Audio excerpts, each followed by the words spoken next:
നിങ്ങളുടെ ഇഷ്ട പരമ്പരകൾ എക്സ്ക്ലൂസീവായി സൺ നെക്സ്റ്റ് ആപ്പിലൂടെ തികച്ചും ഫ്രീ ആയി ഇപ്പോഴേ ആപ്പ് ഡൗൺലോഡ് ചെയ്യൂ.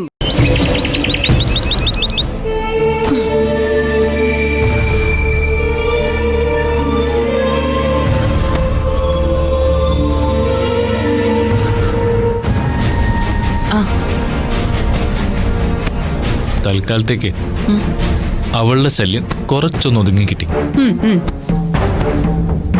നിങ്ങൾ അങ്ങനെ വിചാരിച്ച സ്വപ്നം കണ്ടിരുന്നു? അവൾ ഒരിക്കലും ഒതുങ്ങാൻ പോകുന്നില്ല. അവൾക്ക് കോച്ചിങ് ക്ലാസ്സിൽ പോയിട്ട് പിന്നെ ഓഫീസിലേക്ക് തിരിച്ചു വന്ന് ഓഫീസിലെ കാര്യങ്ങളും കൂടി നോക്കാൻ അവൾക്ക് സമയമുണ്ടാവില്ല.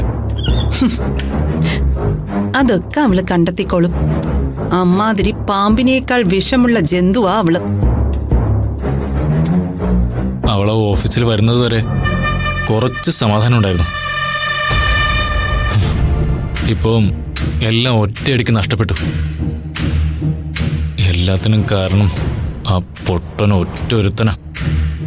അവനല്ലേ അവളെ ആ ചെയർമാന്റെ സീറ്റ് പിടിച്ചിരുത്തിയത്?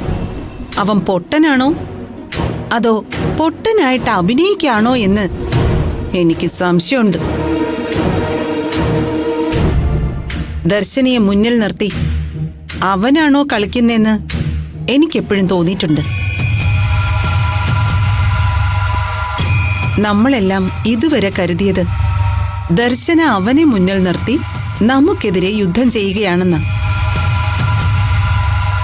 പക്ഷേ യഥാർത്ഥത്തിൽ സത്യം അത് തന്നെയാണോന്നാ എന്റെ സംശയം. നീ എന്തായി പറഞ്ഞു വരുന്നേ? നിങ്ങളൊന്ന് ആലോചിച്ച് നോക്ക്. ഇവിടെ നിന്ന് കമ്പനി ചെയർമാന്റെ കസേര ഏറ്റെടുക്കാൻ ഇറങ്ങി പുറപ്പെടുമ്പോ എല്ലാവരുടെയും അനുഗ്രഹം വാങ്ങിച്ചത് ആരാ? അവനാ.